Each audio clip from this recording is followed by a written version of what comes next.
Começando mais um Bibliozinecast, eu sou a Sarita, estou aqui com o Roberto. Olá, bom dia, boa tarde, boa noite, boa madrugada.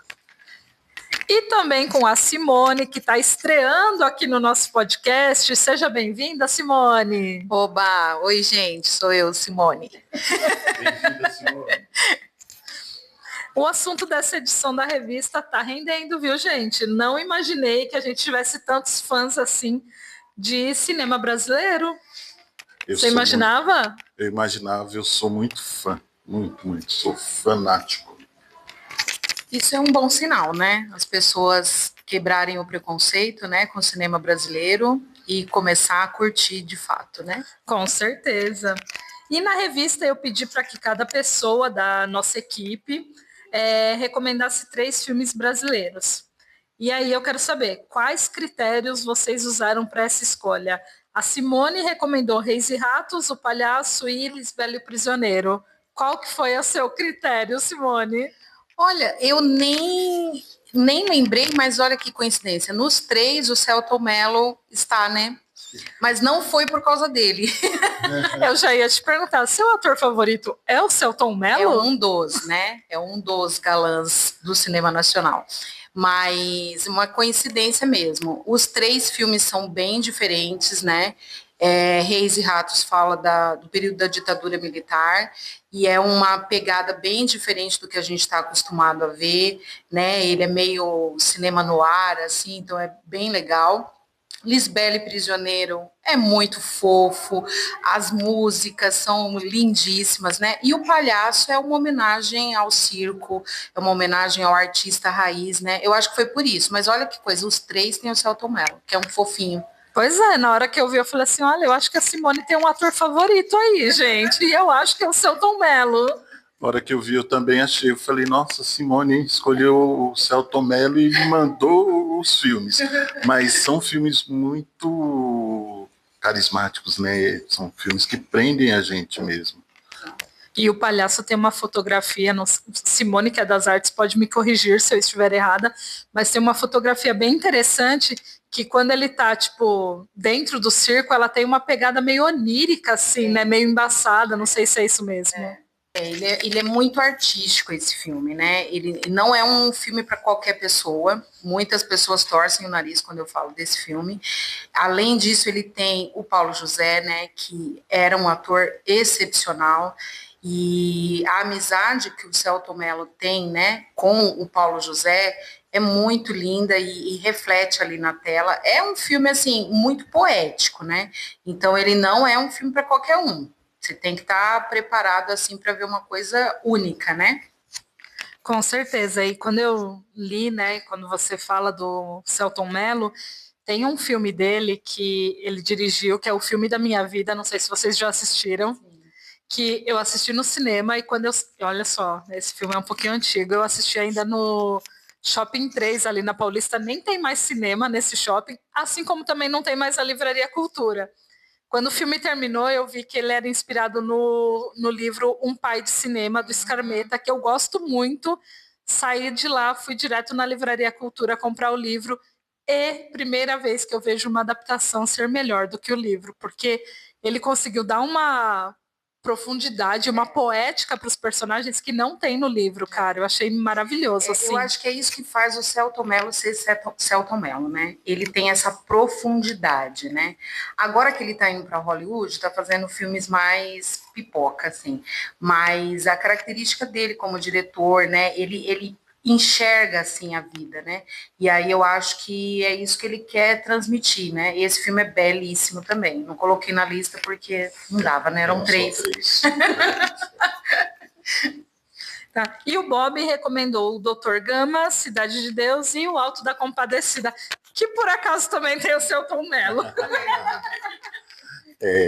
O Alto da Compadecida é uma poesia, né?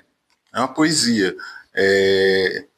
Eu imagino, é o tipo de filme assim como Lisbela e Prisioneiro, né? Sim. São filmes assim que parece que você está lendo uma poesia e você está assistindo.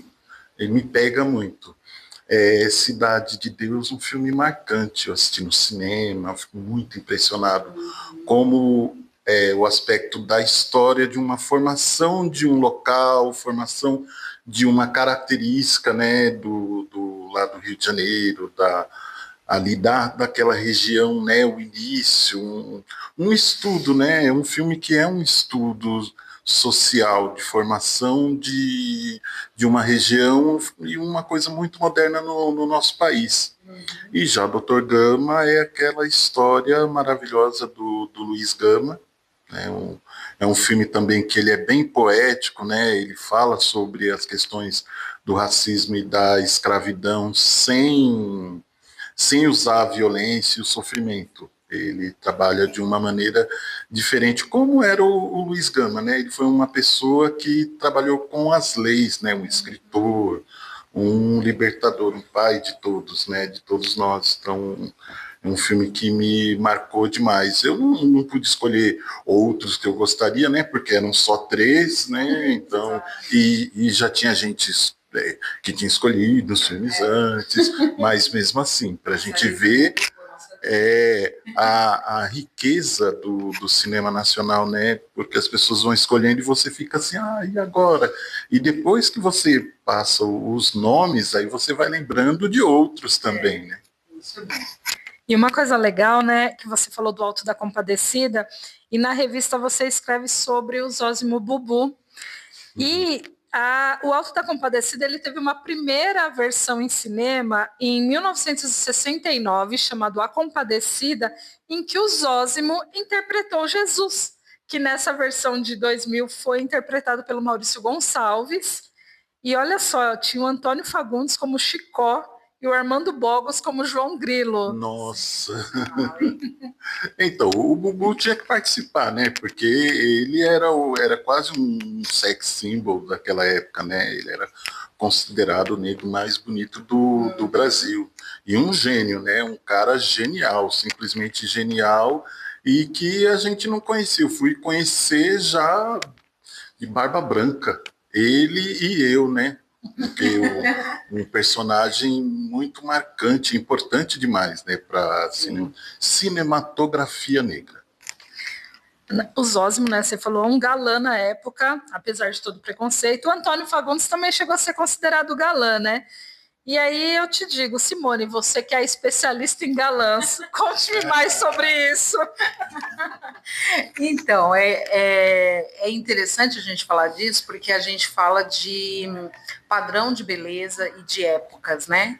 E conforme eu estava escrevendo sobre os galãs, né? Como foi difícil garimpar esses galãs tipicamente brasileiros, né? Com a pele latina, né? Negros, pardos, né? E de propósito, depois eu estava vendo, só tem um loiro, que é o Reginaldo Faria. Os demais são todos nessa pegada, né? E é muito interessante porque os galãs que eu retratei ali no texto, eles não são só um rostinho bonito, né? Eles são excelentes atores, atuações sensacionais. A grande maioria ali já tem também uma experiência com a direção também, né? Reginaldo Faria, todos os 3 filmes que eu coloquei são filmes sensacionais que marcaram época também, e aí tem a participação do irmão dele, que começou como fotógrafo e depois vai para a direção, e Reginaldo Faria é interessante falar, porque parece uma família de circo, todo mundo da família está envolvido com arte, né? Se não atua, é diretor, é fotógrafo, então isso é muito legal, você vê sobrinhos que são casados com atrizes, né? Então é muito legal, tem essa pegada.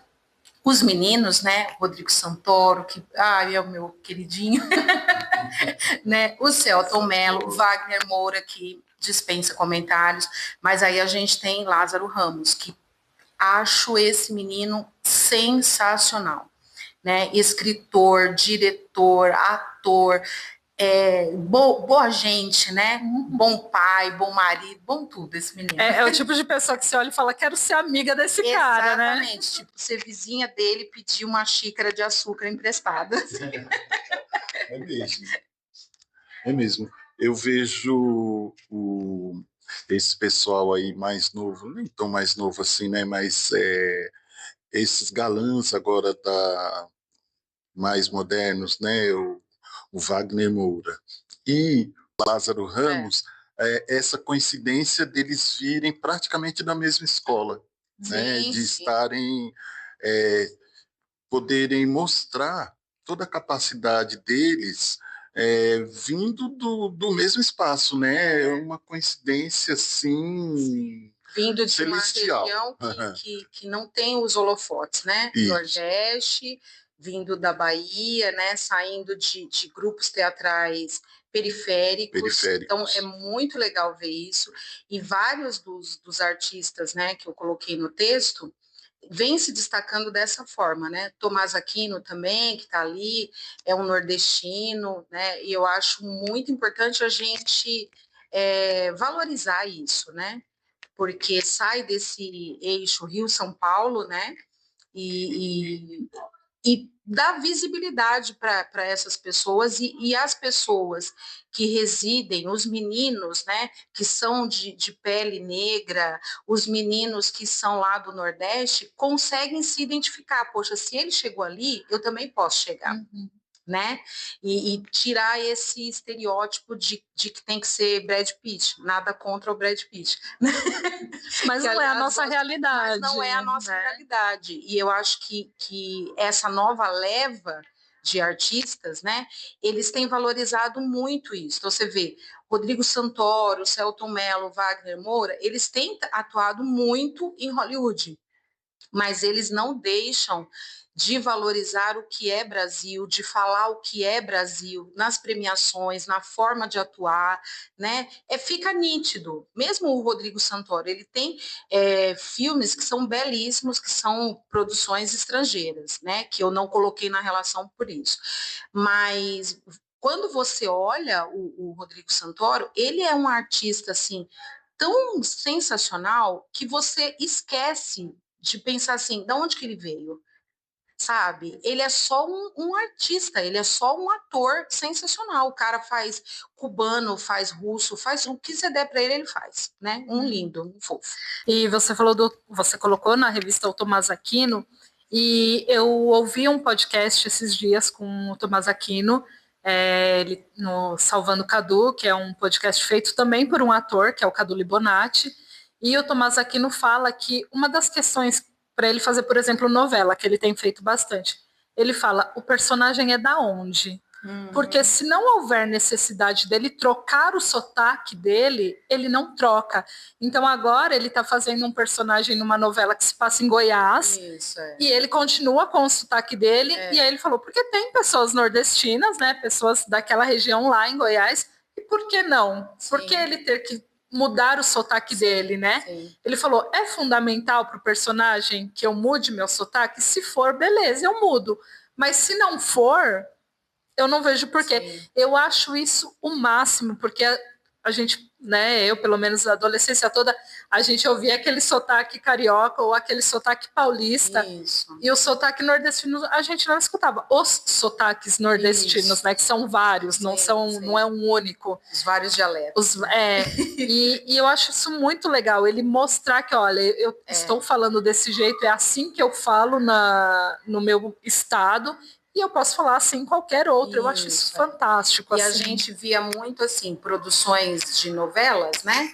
Que eram atores daqui da região sul-sudeste que tinham que forçar o sotaque nordestino, né? Então, por exemplo, a Viúva Porcina, a Regina Duarte, né?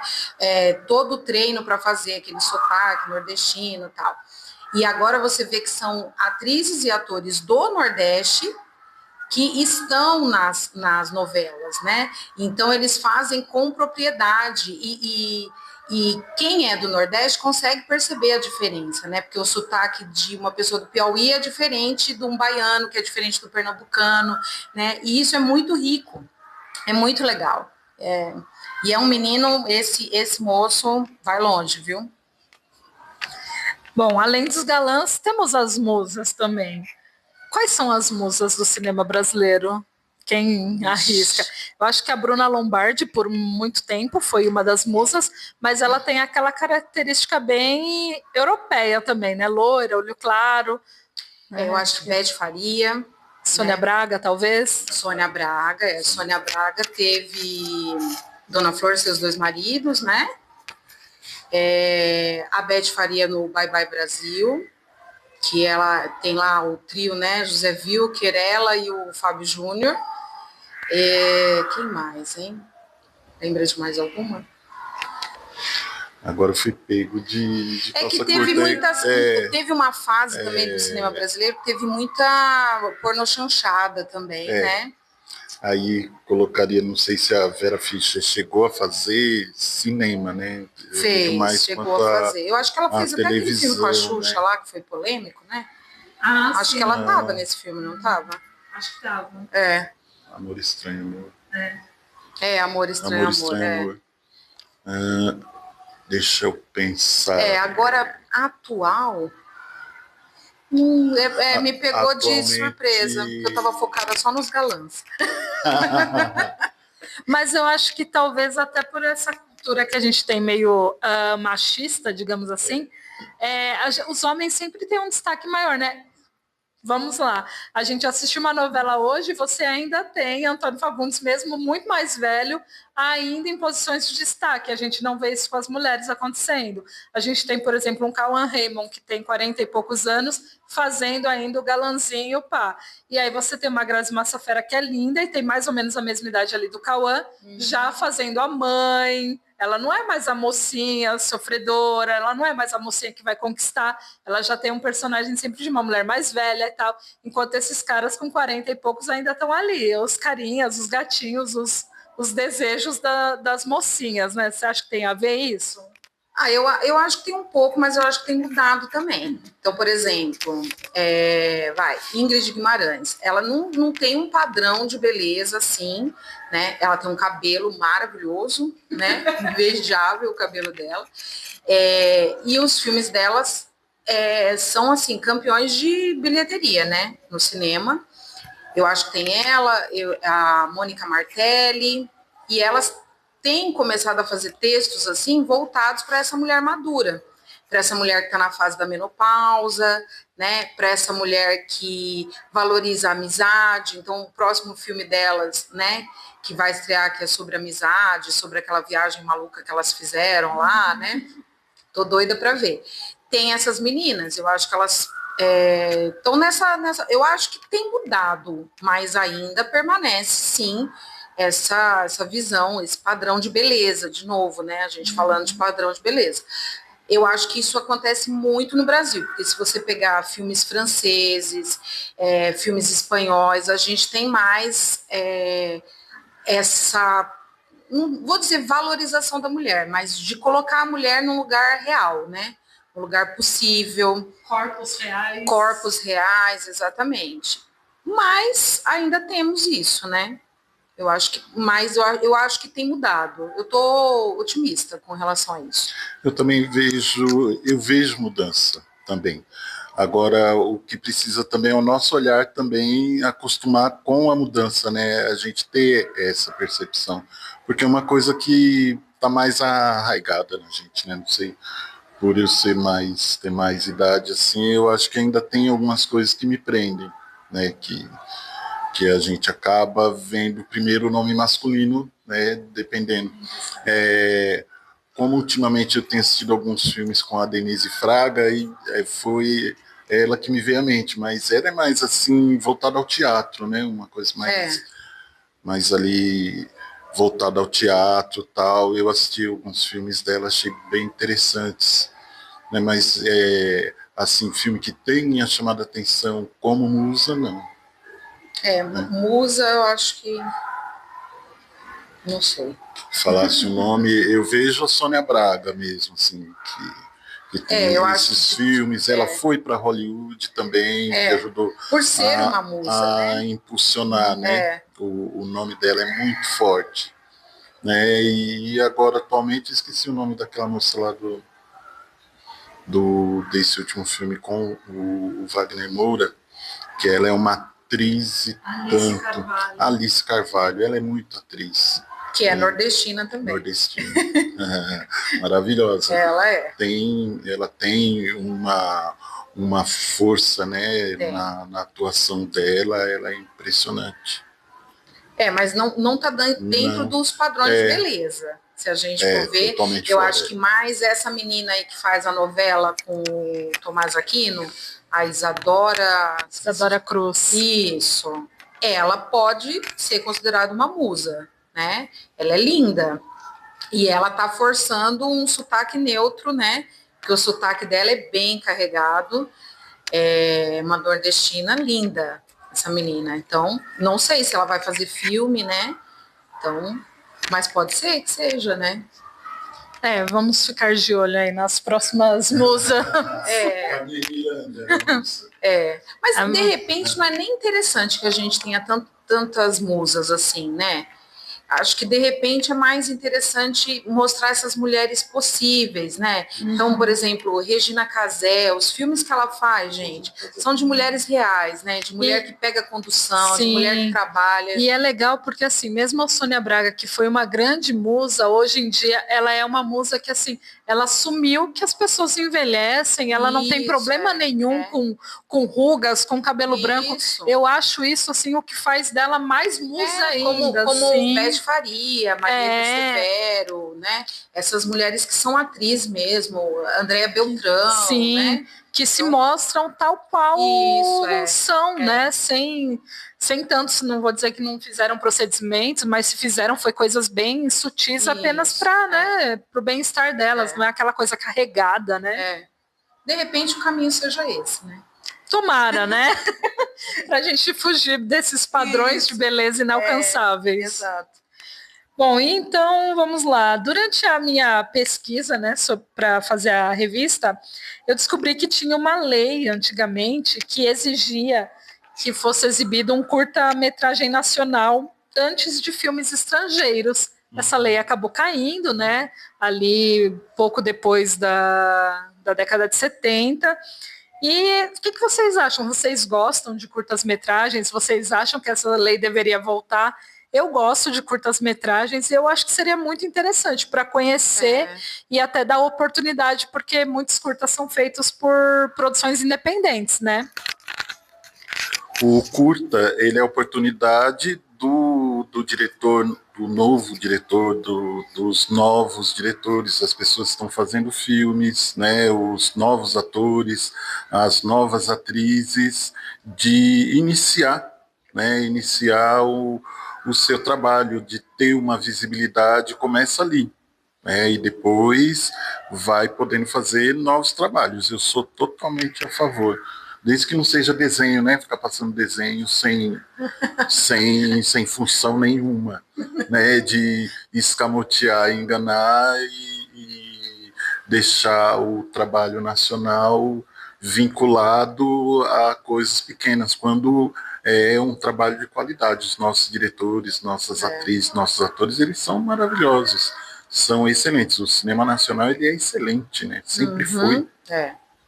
Eu acho que seria muito interessante, porque quando você está sentado lá no cinema esperando, né, o filme começar, você termina de comer o pacote de pipoca e ainda o filme não começou, né? Porque é um tanto de propaganda e umas coisas chatas. Então, eu acho que teria que ser mesmo um incentivo de lei, porque livre e espontânea vontade dos espaços não seria, porque é caro. E fazer filme não é barato, então, como o Roberto colocou, né? É um incentivo e é uma oportunidade. Eu acho que seria sensacional. Teria que voltar. Nem sabia que tinha isso antigamente. Olha que legal. Pois é. Eu também não sabia, eu desconhecia essa lei, fiquei sabendo durante a minha pesquisa para escrever para a revista, e eu achei assim fantástico isso. Eu falei, por que não volta? Porque é um negócio legal, né? E assim, eu e a Paty conversamos com a Camila, que é diretora, produtora de audiovisual, e ela falou justamente sobre isso, né? Que eles a verba que vem, né, que às vezes parece muito dinheiro, mas quando você vê o tempo de produção, Sim. o tanto de pessoas envolvidas acaba sendo pouco. Então, assim, muitas vezes eles tiram do bolso também para poder fazer. Então, seria legal realmente incentivar esse espaço, né? Muito aí legal. É bem Porque bacana. Atualmente, para você assistir curta ou documentários, você tem que, por exemplo, no CCBB, né, em espaços culturais assim, porque sala de cinema mesmo é muito difícil você conseguir, né? Essas principalmente que a gente tem mais acesso agora, que são todas dentro de shopping, eles não vão abrir espaço para isso. Então, acho que com lei seria maravilhoso. Pena, né? Que eu acho assim que a atuação do Ministério da Cultura dessa vez foi pífia, né? Não dá nem para falar que tem o Ministério da Cultura, assim como o Ministério da Educação, né? Duas coisas que, meu Deus do céu, não sei nem o nome mais dos dois ministros, né? É verdade. E assim, é muito triste isso, né? Porque, mais uma vez, durante as minhas pesquisas, eu vi que o Ministério da Cultura ele foi fechado em vários governos. Então, assim, por várias vezes o cinema brasileiro e toda a cultura, né, de modo geral, ficou sofrendo aí com altos e baixos por conta disso. Então, agora sim, a gente tem um ministério, a gente tem ali uma possibilidade de fazer tudo isso crescer e não vê nenhuma ação acontecendo, é realmente muito triste. E aí, se a gente for pegar os dois filmes que ficaram em ponta agora, né, o Ainda Estou Aqui e o Agente Secreto, eles foram para frente porque, assim, muito dinheiro envolvido de quem fez o filme também, né? Pouco incentivo de cultura mesmo, de falar assim, olha, o governo, né, incentivou, e dois caras assim que são influentes, dois caras que têm dinheiro, dois caras que têm os contatinhos, né? Então a gente tem que ver isso também, né? Por que tantos filmes não conseguem chegar lá, né? Justamente por causa dessas coisas, né? E o incentivo à cultura, infelizmente, não é uma coisa que de repente renda dinheiro, que dê dinheiro, mas nós estamos sem cultura, né? A cultura ela tem que ser incentivada desde o começo, né? E a gente, os aspectos culturais, tanto o cinema quanto a leitura, né? Eles são colocados absolutamente de lado, né? Porque obviamente ele vai te ensinar a pensar, a perceber e percepção e população de repente não combina muito. Era isso que eu ia falar. Dos aspectos cultura políticos. dá dinheiro, né? Produção de cultura dá dinheiro. Eu acho que o que não moveu ainda nesse país é essa questão de fomentar, né? Porque ela dá dinheiro. Quanto dinheiro que, por exemplo, o Rio de Janeiro ganhou com a Shakira, quanto que agora São Paulo vai ganhar com esses mega shows que vão ter ali na Paulista e em outros espaços, né? Quando você fala da Bienal do Livro, quando você fala, né, de festival de cinema, que você fala de festival de música, que são públicos mais restritos, mas a cultura em si, ela monetiza, né? Mas, infelizmente, o Brasil ainda tem essa mentalidade colonial, né? De que tudo de fora é melhor e fica esperando acontecer e as coisas já estão aqui, né? Uma pena que, infelizmente, a gente não teve um Ministério de Cultura atuante. A minha opinião, não teve. Você falou, né? Gera lucro e também gera emprego. Muito. Que é algo que a gente tem que pensar nisso, né? Gera muito emprego. Eu estava vendo, no Brasil a gente tem mais de 50 festivais de cinema que acontecem em território brasileiro, em todo o território. E assim, quantos desses a gente conhece, né? Só o de Gramado. O de Gramado, que é o Kikito, né? Que tem o troféu Kikito, que aliás, assim, a gente, quando tem a época do Oscar, tem toda uma mobilização e passa na TV. Por que não passar o Festival de Gramado com a premiação do Kikito na televisão, né? E aí, assim, só para falar, assim, A gente tem, por exemplo, o Cine Amazônia, que é um festival latino-americano de cinema ambiental, ou seja, só filmes voltados para essa área. A gente tem mostras de cinema de vários tipos. A gente tem o Encontro de Cinema Negro Zósimo Bubu. Legal. Rio de Janeiro. O É Tudo Verdade, que é um festival internacional de documentário. Fest Aruanda, que também tem essa pegada mais do movimento negro.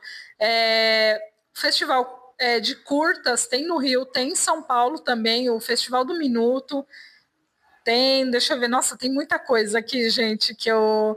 Tem um festival internacional de cinema feminino que acontece no Brasil, eu nem sabia também, descobri agora.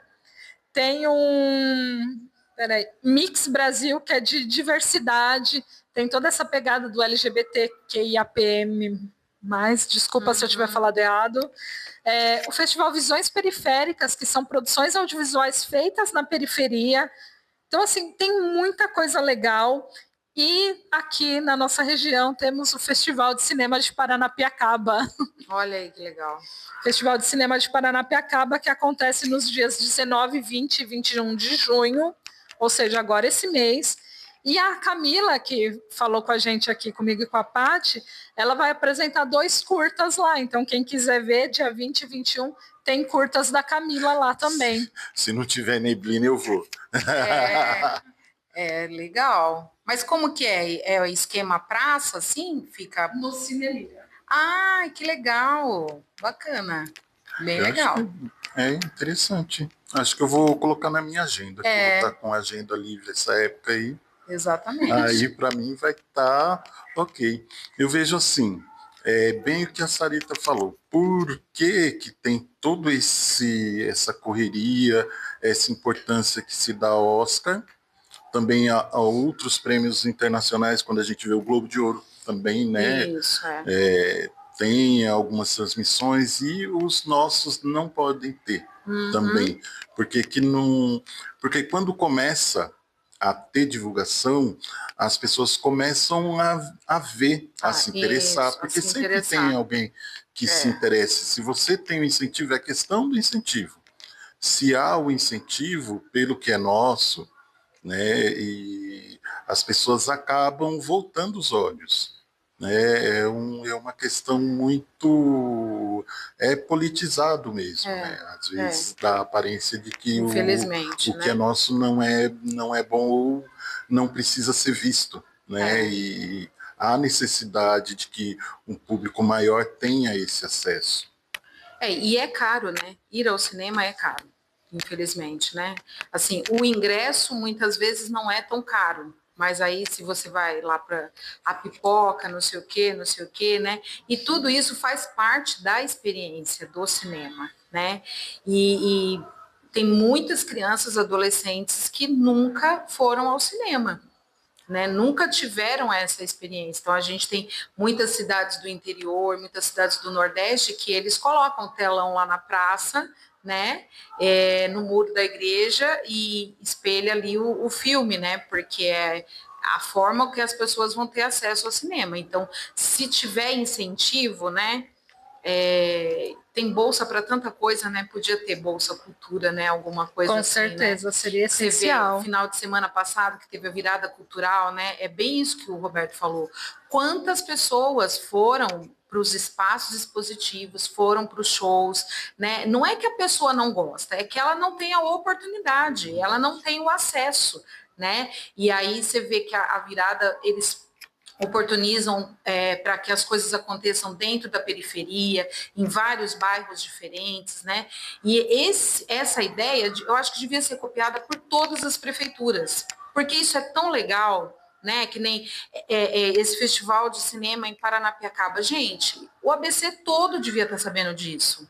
Né? Com certeza. Devia estar isso sendo amplamente divulgado. E assim, gratuito, né? Entradas gratuitas, tem que viabilizar mesmo esse tipo de coisa, né? Exatamente, porque é um pecado, né?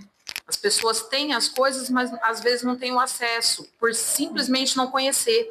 E realmente, né?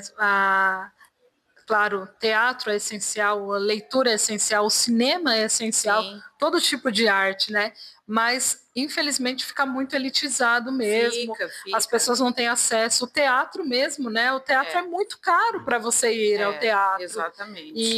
E às vezes também muito distante, né? Então, isso que você falou é super importante, né, Simone? De trazer essas ações para mais próximo da população, né? Mas eu acho que democratizar, né? Democratizar o acesso, porque quanto mais pessoas tiverem acesso, mais barato vai ficar.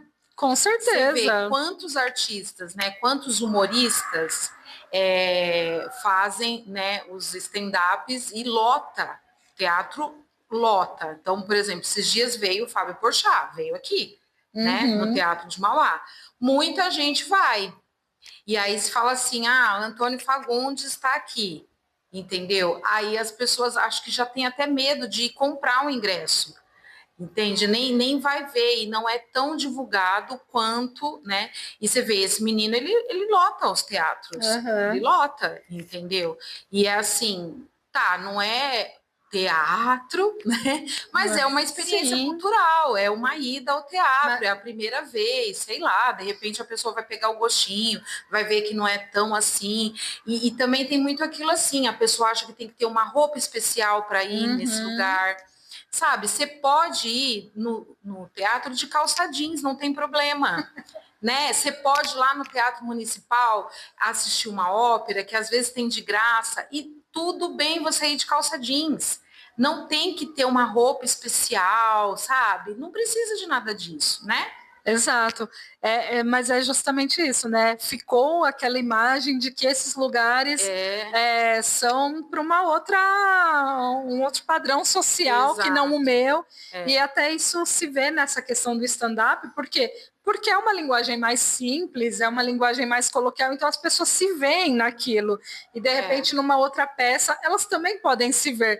Mas por conta de todo esse estigma, né, que foi criado, elas têm essa coisa. Não, vou assistir uma peça, por exemplo, com o Antônio Fagundes, com o Tony Ramos, vou desse jeito. Não tem nada a ver, os caras nem vão olhar para você. Não vai, mesmo porque a iluminação do teatro não permite. Né, não vai conseguir ver como é que você tá, né? Eles vão ficar chateados se você ligar o celular, ficar fazendo isso, selfie, com certeza. foto, mas chegar atrasado, nem deixa você entrar, inclusive. E agora eu vou ter que dizer, eu tive a oportunidade de assistir uma peça com o Tony Ramos e a Denise Fraga, ingresso ganhado, não paguei, foi tipo num sorteio, e ele é super acessível, ele todo preocupado, se estava todo mundo sentado, ele conversando com o público antes da peça começar, ele e a Denise, sabe aquelas pessoas assim, de passar e falar, tá tudo bem, você tá bem acomodado? Então, gente... Ele é um cavalheiro, né? Não tenham medo, as pessoas são acessíveis e são tão... gente como a gente. Exato. Às vezes tem um pessoalzinho aí que é meio nariz em pé, mas porque é bobo. Exatamente. Porque todo mundo, né, é humano, erra, falha, enfim. E a gente, muitas pessoas assim, parcelam as roupas na Shopee, na Shein, mas não parcela o ingresso para o teatro. Ver assim, aonde que está o valor das coisas, né? Porque como o Roberto falou, se tivesse essa mentalidade, se tivesse essa cultura, as pessoas fariam isso. Só que, volto a repetir, tem muita coisa que você não paga nada. Então você pode ir na Sala São Paulo, assistir um espetáculo, né? Tem vários espetáculos no Sesc que são, ou assim, preços populares. R$10, gente, que é isso, né? Você vai comer um McDonald's quase R$50, né? E o preço é acessível, às vezes é de graça, né? Você só tem que se deslocar até o local, né? Então eu acho que vai mesmo da pessoa fuçar mesmo, né? Tem o Centro Cultural ali na Vergueiro também, que desceu do metrô, você está dentro do Centro Cultural. Que tem tudo também, peça de graça ou a preços acessíveis. Isso. Há algum tempo atrás, as sessões de cinema lá eram R$4, gente. R$4 mais barato do que a passagem, né? E assim, a gente tem que também buscar e valorizar e cobrar, né, dos nossos governantes que tragam essas ações para as nossas cidades, né? Aqui o negócio é esse, é a gente cobrar mesmo para que essas coisas cheguem, né, à grande população. E que as pessoas participem, né, que haja esse acesso à informação e que as pessoas possam participar. Porque às vezes ficam movimentos isolados. Então, as cidades fazem uma coisinha ou outra, você não tem o incremento, o incentivo para que haja esses espaços mais populares, né, para as comunidades também, que possam mostrar o seu trabalho, né, a sua ideia, a sua arte. Ela é muito fechada. E eu acho que também despertar, né, a possibilidade das crianças e os adolescentes serem os próximos artistas, né? Porque a gente falou lá atrás do Lázaro Ramos e do Wagner Moura, né? Que iniciaram em grupos assim. Outro dia eu estava vendo uma entrevista da Elba Ramalho, né? Lá na Paraíba, o grupo de teatro que ela participou, e quando ela foi para o Rio de Janeiro, ela já se destacou para um teste para uma peça, né, justamente por essa experiência dela lá. Então, você vê, se você não dá essa oportunidade para a pessoa experimentar, né, a arte, ela jamais vai se imaginar naquele lugar, né? Ela vai... Às vezes, hoje em dia, né, muitos deles vislumbram mais serem influenciadores, infelizmente, né, do que qualquer outra coisa. Antes, eu acho que na nossa época era muito assim, engenheiro, advogado, médico, dentista, né, tal. Mas agora, assim, eles não querem nem mais isso, eles querem ser influenciadores, né, e se a gente for caminhar para isso, eu acho que é o fim da humanidade, gente, porque tá difícil, né? Eles vão influenciar o quê? Né? E quem? Por isso que tem a necessidade da cultura entrar em campo. Exato. Porque há espaço para todos, né? Mas tem as devidas importâncias.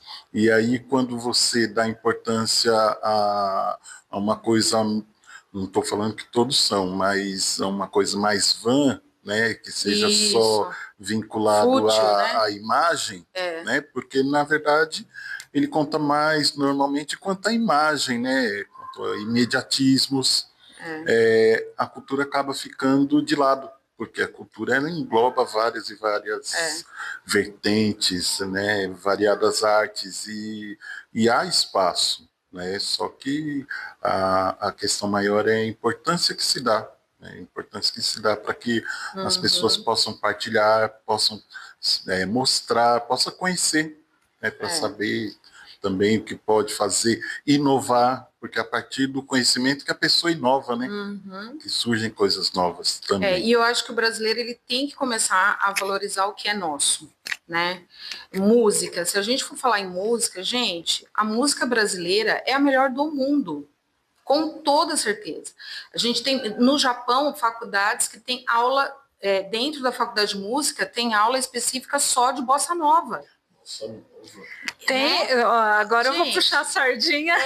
Tem cursos de música em outros países, acho que nos Estados Unidos, acho que no Japão também, sim, que estudam o Clube da Esquina. Eu sou super suspeita de falar, porque eu amo o Clube da Esquina. Exatamente. Mas Nova York, então assim, olha a grandiosidade da nossa música, né? Exatamente. Então, assim, nós temos músicos excepcionais, nós temos artistas visuais que produzem no mundo todo, né? E que ganham milhões.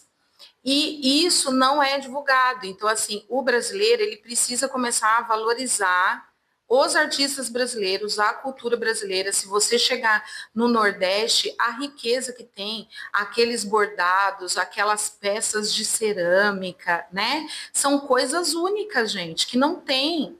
E a gente não precisa ir tão longe. Né?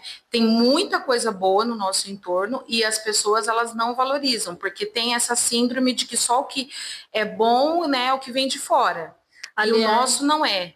Né? E falando assim, na parte de cinema, os filmes estrangeiros, você assistir um filme estrangeiro dublado em qualquer outro idioma é uma porcaria. Exato. É uma dublagem mal feita. A dublagem brasileira, ela é perfeita. Exatamente. Perfeita. E ela tem continuidade. Se o fulano faz a voz do cicrano, vai ser o fulano até...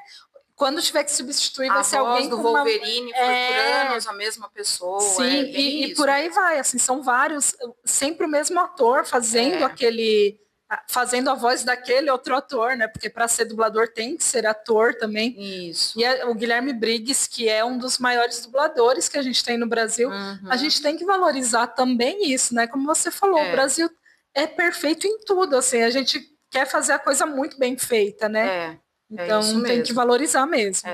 E eu acho que nesse caso do cinema, a televisão ajudou muito a formar profissionais, né? Tanto profissionais que foram editar, que foram mexer com a fotografia, porque eram assistentes de produção, e esses assistentes de produção se tornaram diretores. Então, pegando de novo lá a família do Reginaldo Faria, né? Se você pegar ali a trajetória do irmão dele, dos filhos, ele tem 2 filhos que são diretores, né? Aí os sobrinhos, né, que são casados com atriz, não sei o quê. Então você vai vendo assim, é tipo o menino que começou como estagiário lá, sabe, na TV Globo, na TV não sei das quantas, ligava só a tomada, né? Mas ele foi passando por todo esse processo, ele aprendeu fazendo, né?